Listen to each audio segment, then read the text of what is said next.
Nandito na tayo ngayon sa dollhouse. Simula na ng bagong chapter. Grabe, ganun-ganun lang.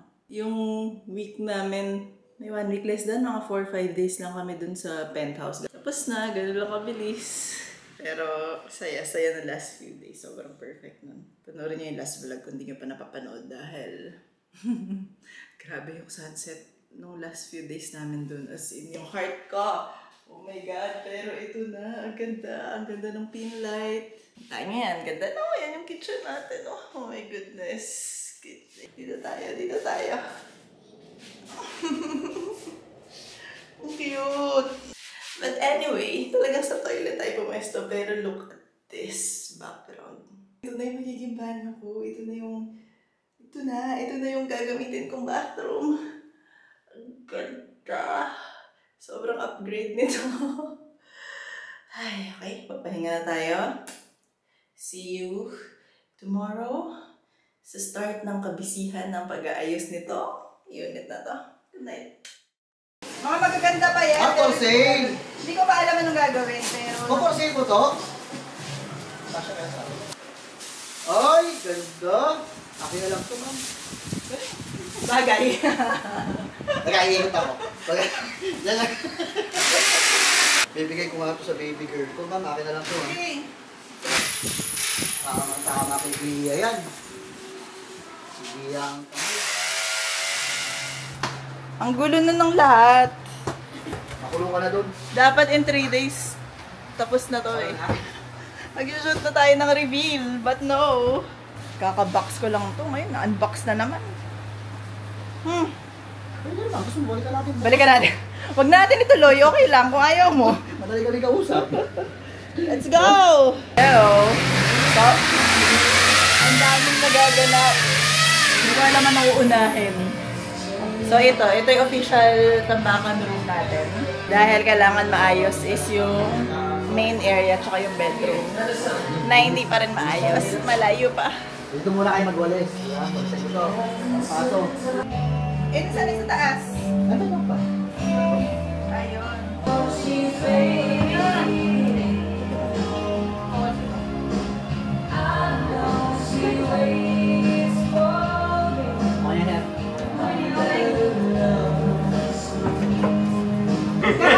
Kakain lang kayo! Kakabot pa tayo ng pay. Kasi yung si Arnel, wala sa bupak. Nagbalik na? Ay, wala na. Wala na. Sabi ko kung Kasi kumain kami. Ay, wala na. Kaya na. Tapos na yung ating first day ng pag-aayos. Well, actually, sila tapos na. Kasi anong oras na. Pero ako, hindi pa. Hindi ko pa nagagawa mag-organize. Wala pang laman lahat ng mga drawers, lahat. Ayan. Yung mga kitchen stuff. So, kakain kailangan ko gawin na yan.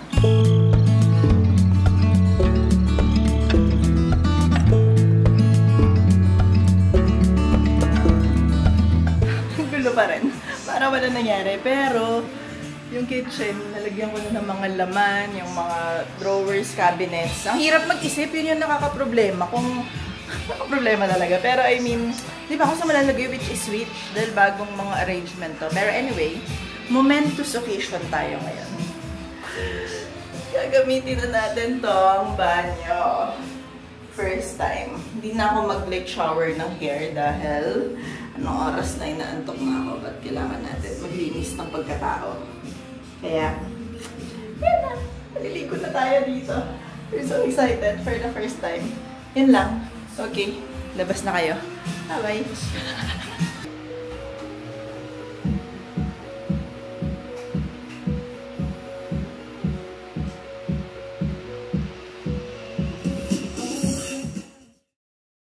Kino-continue lang natin yung pag-organize today. So ngayon, papalitan ko na yung ibang mga print niyan.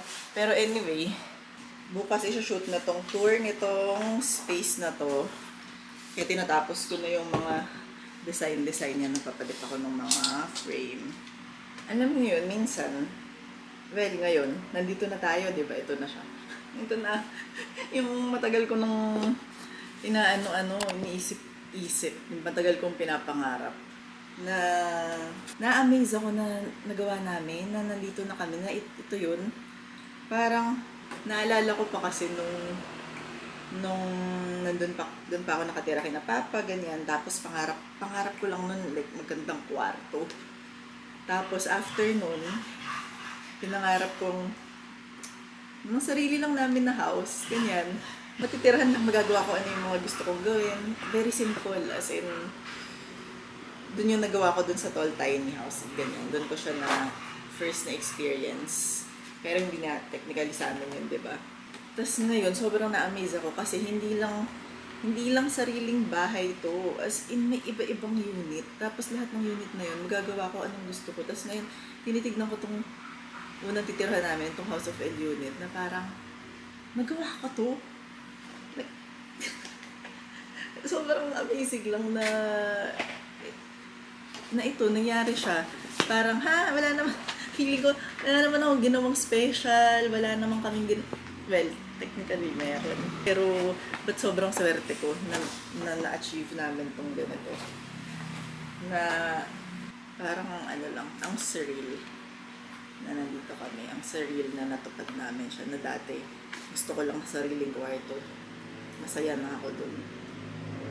Pangarap, alam mo yun, yung ganun lang. Tapos, as in, very tipid. Lahat ng makeover ko nun tipid.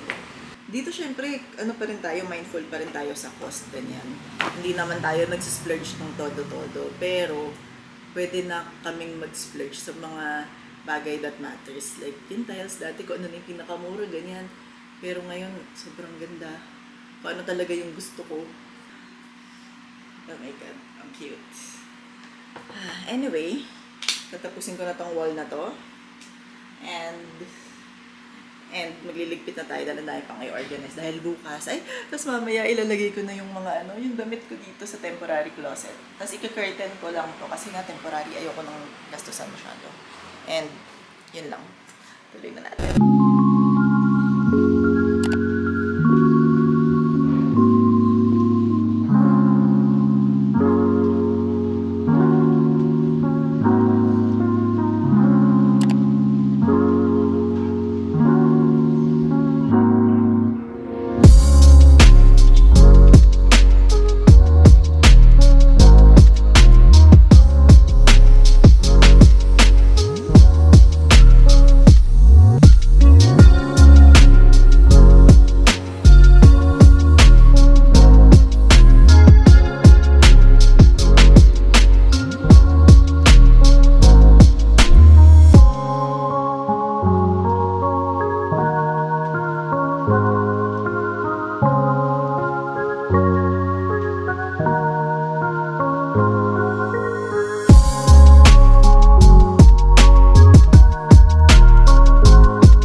Hello. Grabe, sobrang... Ngayon ko na-feel. Like, sobrang pagod. Kahit nung nag-shoot pa lang ng tour, yung feeling ko parang, oh my God, pagod ako. Hindi pa rin tapos, kasi bukas darating naman yung truck at saka lahat ng from workshop naman, yung isang namin dun. Kailangan ulit mag-organize, mag-arrange, ganyan. Tapos dito hindi pa rin tapos lahat dahil ang gamit nandun pa sa man cave room. But for now, I'm so excited. Ito na yung buhay natin, oh. Ito na yung magiging life, oh. Ayan na yung kitchen. Ito na yung living. Yan yung closet ko. Sa ngayon, ang cute. And yung bedroom. Yan muna yung kwarto natin. Oh my God. This is my life. I can't believe it. I'm so excited. Okay. Yun lang muna. Good night for now.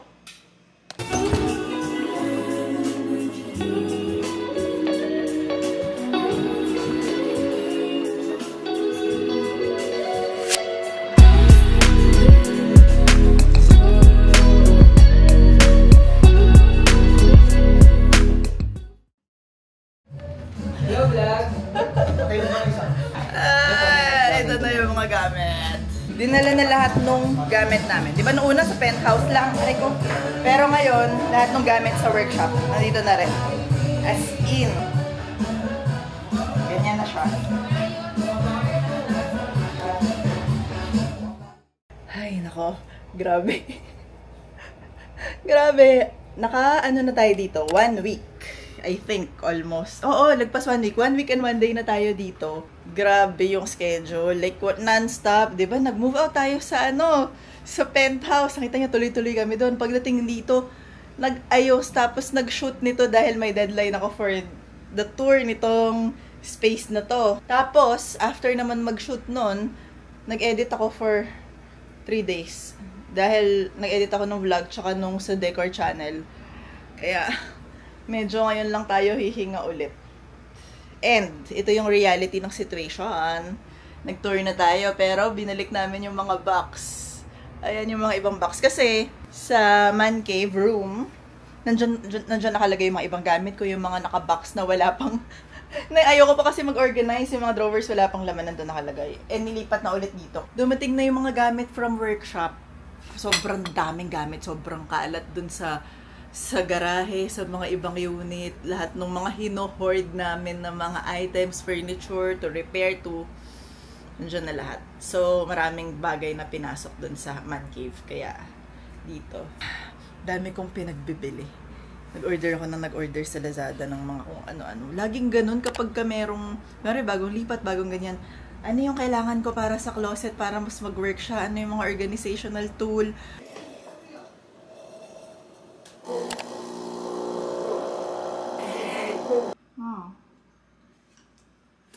Na-unbox ko na. Feeling ko ito na lahat ng mga in-order ko so far. May mga kailangan pa ako bilhin. Pero lahat ng binili ko, like pang-linis, pang-organize, ganyan. Bumili ako ng mga mop. Talagang ito, nandun na yung buo, binuo ko na. Tapos, hanger na may clip para sa mga pants, shorts, ganyan. Extra na hanger na velvet, dahil kulang na yung hanger ko dito. And, dahil wala masyadong cabinet space and shelf space, parang ano pwede gawin? Bumili ako nito for the bags. Mga temporary solutions. Tignan natin. And pang-hanger din na additional na pang-organize. For shoes, ang cute. Actually, ayan. Pinilit ko na lang yan 3. So, 2 to 3 per layer. So, 6 to 9 pieces lang to. Anyway, ano pa? Marami pa. May plastic storage pa ako kung ano-ano binili ko. Dahil excited na nga ako mag-ayos. Gusto ko nang magkaroon ng... Ayan, sa mga naghahanap sa kay Christmas. Ito si Christmas, oh. Diba? Nasaan ka na daw? Saan na daw yung mga dogs? Excited na ako mag-ayos. Dahil gusto ko nang like mabuhay dito nang hindi siya mukhang storage at hindi siya mukhang kalat. Dahil for the longest time nga na nagtatrabaho dito, nag-edit, ganito na itsura nito. Hello, ayan, ganyan lang. Gusto ko na siya maging bahay. Diba? Ayaw ko pang isipin. Ayaw pa nating isipin. But anyway, yun lang. Magligpit na tayo. But for now, kakape muna ako.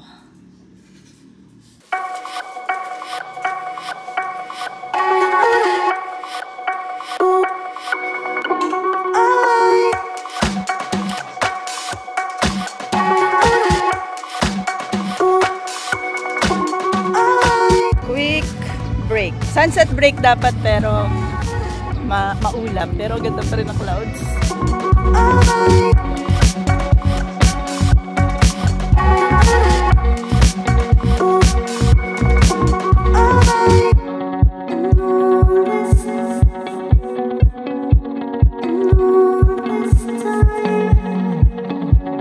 I know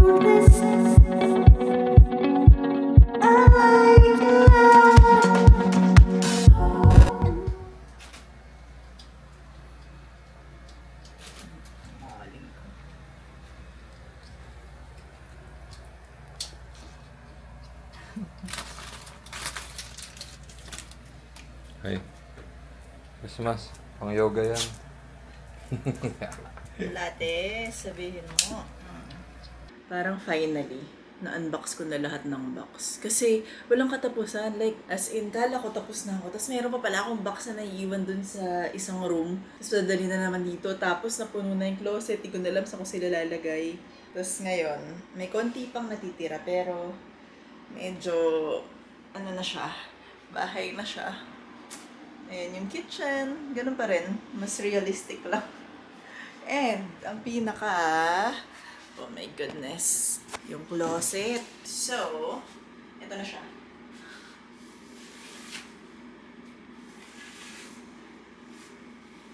Tada! Then, ito yung magiging office area ko muna, diba? So, ayan. Office stuff, nandyan na hanggang dun sa cabinet sa baba. But anyway, parang feeling ko, itong dito sa magiging setup ko dito ko ma-figure out kung paano i-design yung magiging apartment namin sa taas. Parang yung closet. Based dun sa mga basket ko, ilan drawers kaya yung kailangan ko, or gano'n kaya kalapad for the dress, ilan kaya yung sa top, ano yung sa bottom. Like, dito sa setup dito, yung magiging experiment ko, even sa drawers, paano ako mag-organize, dito natin siya aalamin lahat. Para at least, pagdating dun sa mas talagang bahay na namin, medyo mas na-figure out na namin, mas gumagana na siya. Yung apartment na sa taas, ongoing na rin. Tapos, yung sa hair ko, gusto ko na ulit magpa-perm. Tignan natin kasi next vlog, kulot na ako ulit. But, yun lang muna. Good night. Mag-e-enjoy na tayo dito. Ah, so happy. New home. New home. Grabe. So, nandito na tayo sa new chapter ng life natin. Hi. Samahan niyo ako dito sa dollhouse, sa mga gagawin natin dito, sa buhay natin dito. Pero anyway, yun na. Untok na ako. Babasa na tayo. Ang tagal ko nang hindi nagbabasa ng aking Kindle. So, yun yung night natin tonight. Good night.